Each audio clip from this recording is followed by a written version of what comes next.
ನೀವು ನಮಸ್ಕಾರ ಕನ್ನಡಿಗರೇ, ನಮಸ್ಕಾರ. ನೀವು ಯಾವ ದೇಶದಲ್ಲಿರಿ, ಯಾವ ರಾಜ್ಯದಲ್ಲಿರಿ, ಯಾವ ನಾಡಿನಲ್ಲಿರಿ, ಯಾವ ಭಾಷೆಯಲ್ಲೇ ಇರಿ, ಮೊಟ್ಟ ಮೊದಲು ಮನುಷ್ಯನನ್ನು ಭೇಟಿಯಾದಾಗ ಏನಂತ ಮಾತಾಡ್ತಾನೆ ಕೇಳಿ. ಚೆನ್ನಾಗಿದ್ದೀರಾ?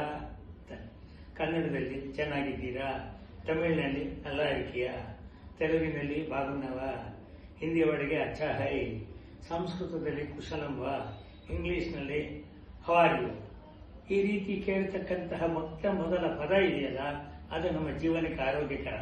ಸುಮ್ಮನೆ ಕಾವೇರಿಸಿಕೊಂಡು ಸಂಪಾದನೆ ಮಾಡಿ ಜೀವನದಲ್ಲಿ ಅಂದಾದೊಂದಿಯಾಗಿ ಸಾಗಿದರೆ ಬದುಕು ಸಾರ್ಥಕವಾಗಲ್ಲ. ಆರನ್ನು ಯೋಗ್ಯವಾಗಿ ಇಟ್ಕೊಳ್ತಕ್ಕಂಥ ಆರೋಗ್ಯ ನಮಗೆ ಬೇಕು. ಆ ಒಂದು ಆರೋಗ್ಯದಲ್ಲಿ ಆರು ಯೋಗ್ಯ ಅಂತ ಹೇಳಿದರೆ ಕಾಮ, ಕ್ರೋಧ, ಲೋಭ, ಮೋಹ, ಮದ, ಮತ್ಸರ ಇದು ಸಮಚಿತ್ತದಲ್ಲಿದ್ದರೆ ಆಗ ಕರ್ನಾಟಕದಲ್ಲಿ ಹುಟ್ಟಿರುವ ತನ್ಮೂಲಕ ತಮಿಳುನಾಡಿಗೂ ಹೋಗಿ ಎಲ್ಲ ಕಡೆಗೆ ತಿಳಿಜಲದ ಮೂಲಕ ಜೀವ ಚೈತನ್ಯವನ್ನು ತುಂಬತಕ್ಕಂಥ ಕಾವೇರಿ ನದಿಯ ನೀರಿನ ಹಾಗೆ ನಮ್ಮ ಬದುಕು ಶುದ್ಧವಾಗುತ್ತೆ. ಬದುಕುವುದರ ಮೂಲಕ ಸಿದ್ಧವಾಗುತ್ತೆ. ಅದಕ್ಕೆ ತತ್ವಗಳು ಬದ್ಧವಾಗುತ್ತೆ. ಅಂತಹ ಒಂದು ಬದ್ಧತೆಯಲ್ಲಿ ನಮ್ಮ ಜೀವನದಲ್ಲಿ ಮನುಷ್ಯನಿಗೆ ಶರೀರ ಅಂತ ಹೇಳಿದ ಮೇಲೆ ಯೌವನದಲ್ಲಿ ಮನಸ್ಸು ಹೇಳಿದಂತೆ ಶರೀರ ಕೇಳಬೇಕು, ವಯಸ್ಸಾದ ಮೇಲೆ ಶರೀರ ಹೇಳಿದಂತೆ ಮನಸ್ಸು ಕೇಳಬೇಕು. ಇದನ್ನೆರಡು ಸಮತೂಕವಾಗಿ ಇಟ್ಟುಕೊಳ್ಳಬೇಕಾ? ಮೈಸೂರಿಗೆ ಹೋಗುವಷ್ಟರ ಮಟ್ಟಿಗೆ ಸಂಪಾದನೆ ಮಾಡಿ ಏನು ಮಾಡ್ತೀರಿ? ಮೈಸೂರಿಗೆ ಬನ್ನಿ. ನಗರದ ಮಧ್ಯಭಾಗದಲ್ಲಿ ಕಾವೇರಿ ಆಸ್ಪತ್ರೆ ಅಂತಕ್ಕಂತಹ ಹೆಸರೇ ನಮ್ಮನ್ನ ಕೈ ಬೀಸಿ ಕರೆಯುತ್ತೆ. ನಮ್ಮ ನಾಡ ನುಡಿಯ ಸಂಸ್ಕೃತಿಯನ್ನ ಎಚ್ಚರಿಸುತ್ತೆ, ನಮ್ಮ ಆರೋಗ್ಯವನ್ನ ಅದು ಎಚ್ಚರಿಸುತ್ತೆ.